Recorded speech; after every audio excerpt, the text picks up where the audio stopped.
there, sziasztok! Today I'm going to explain to you one of the most difficult grammar challenge that the Hungarian language has.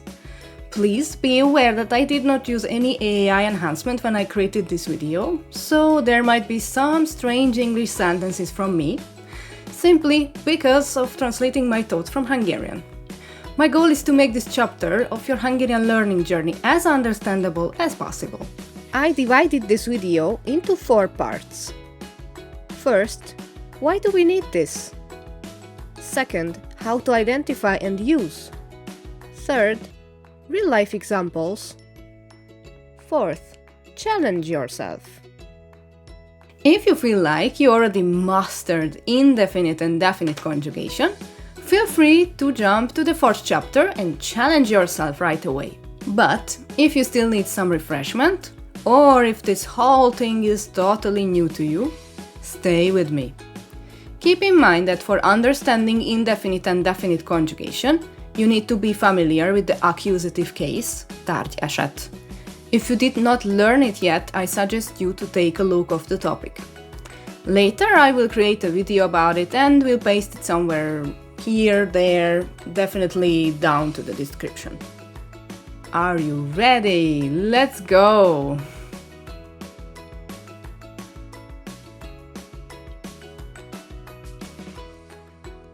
There is a reason why I start with indefinite first. It is a big group of undefined things.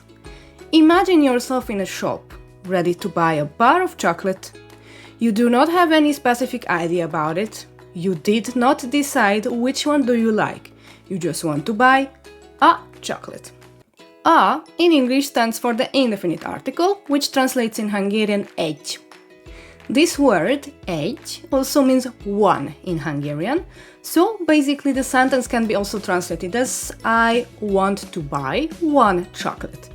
In our case, it does not matter, because one chocolate is still an undefined thing. We only know the quantity, but not the exact object on that shelf. How to make this indefinite chocolate to be definite? You just need to make up your mind and point to one of them. Take it and put it into your basket and say it loudly. I want to buy the chocolate. That is already in my basket. So what just happened? We chose an object and pointed at it. It is not any chocolate anymore, it is the chocolate. The is the definite article, translates to a or az in Hungarian.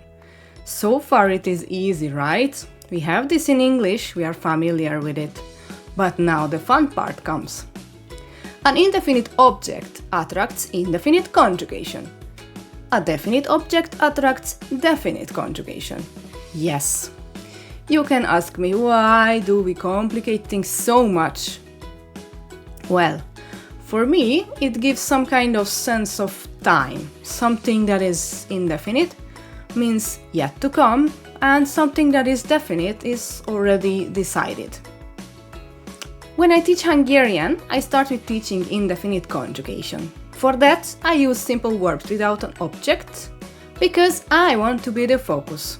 For example, I read, I run, I cook, I speak, I sleep, and so on. Let's see how does the verb olvas look like with indefinite conjugation. Én olvasok. Te olvasol. Ő olvas. Mi olvasunk. Ti olvastok. Ők olvasnak. We call this as subject conjugation, alanyi ragozás in Hungarian, because the subject who does the action is the focus. But what if I want to add an object to these sentences? Let's say I read a book, any book, I did not decide yet, just a book.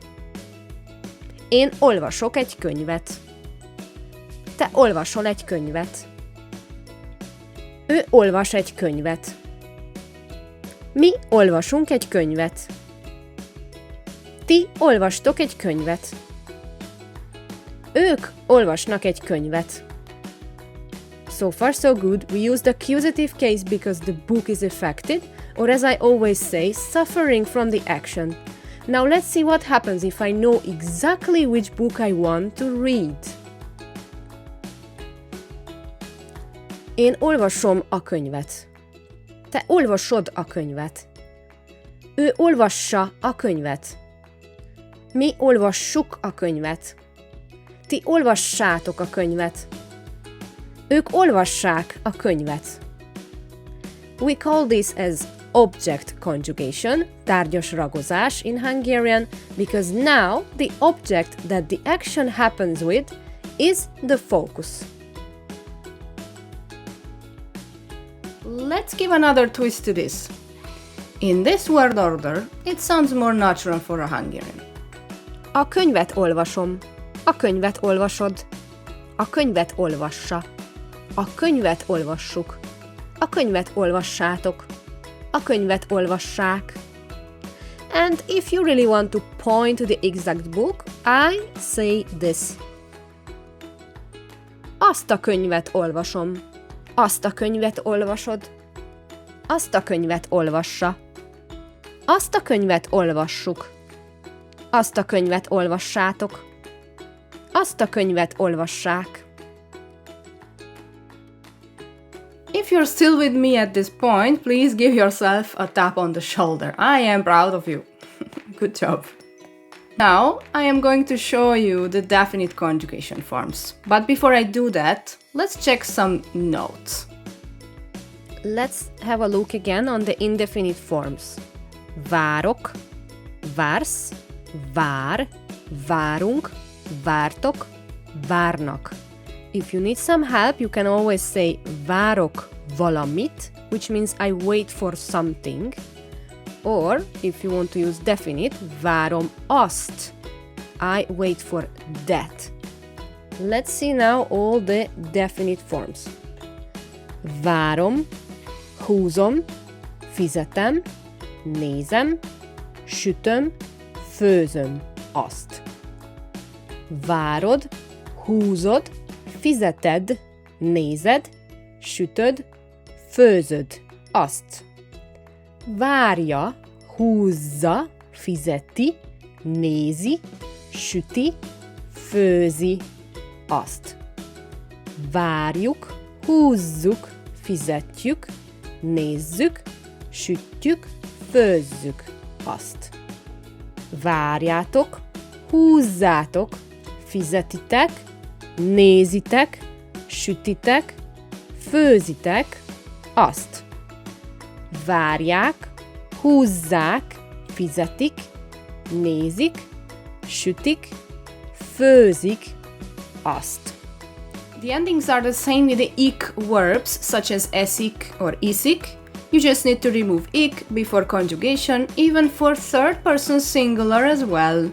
Now let's see some very short examples how do we mix indefinite and definite in reality.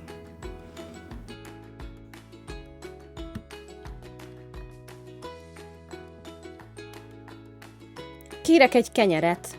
Milyen kenyeret kérsz? Van sima, sajtos és magos. Azt kérem, a simát kérem. Sziasztok! Na, kezdünk egy új feladatot? Nem, az előző feladatot kezdjük most. János, ma készíted nekem a tervet?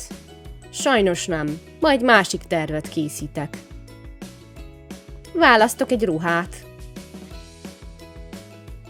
A sárga ruhát választom.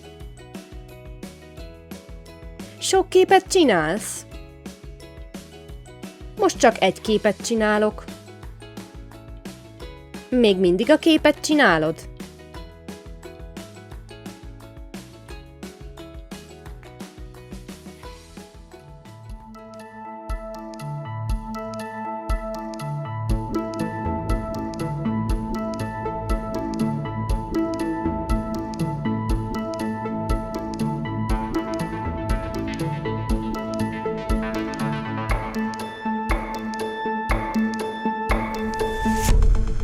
Elmegyek délután a boltba.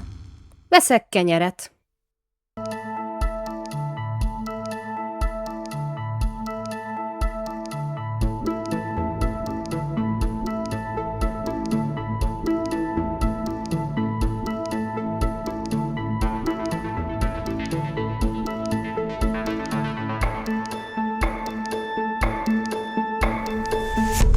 Tegnap kaptam egy újságot Katitól. Most is azt olvasom.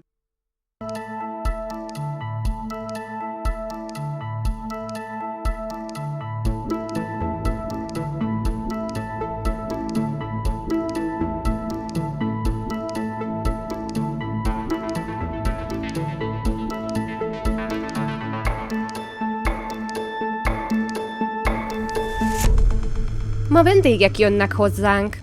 Főzök valamit.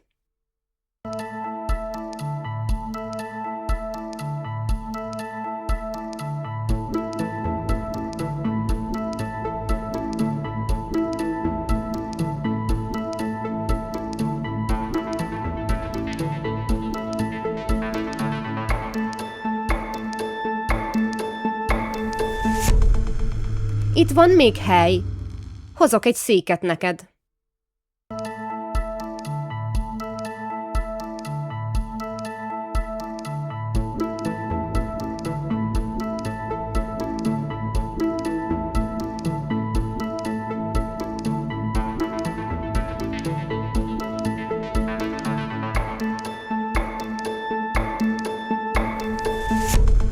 Azt a sajtos szendvicset nem tudom megenni. Kéred?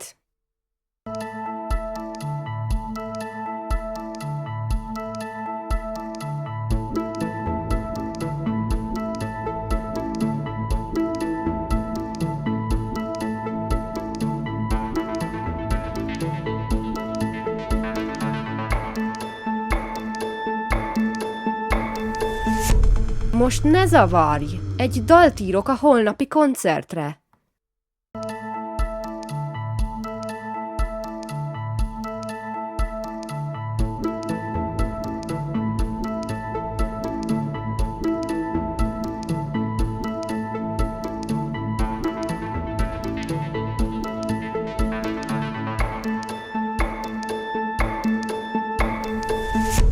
Nem fogunk gyalogolni. Itt várjuk a buszt.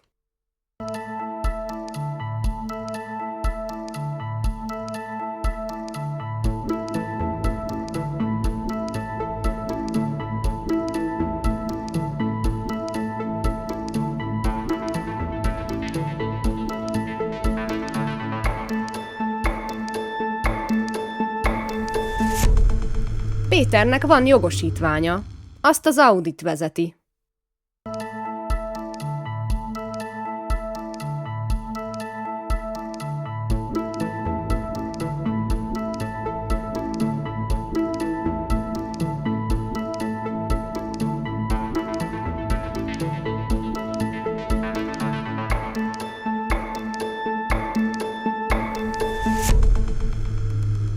Te miért nem hallgatod a rádiót reggel?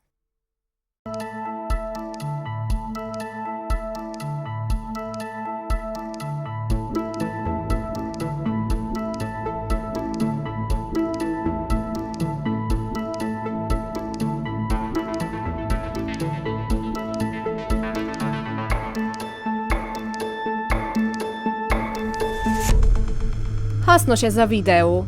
Bekövetem a csatornádat. Tell me in the comments how many correct answers you got.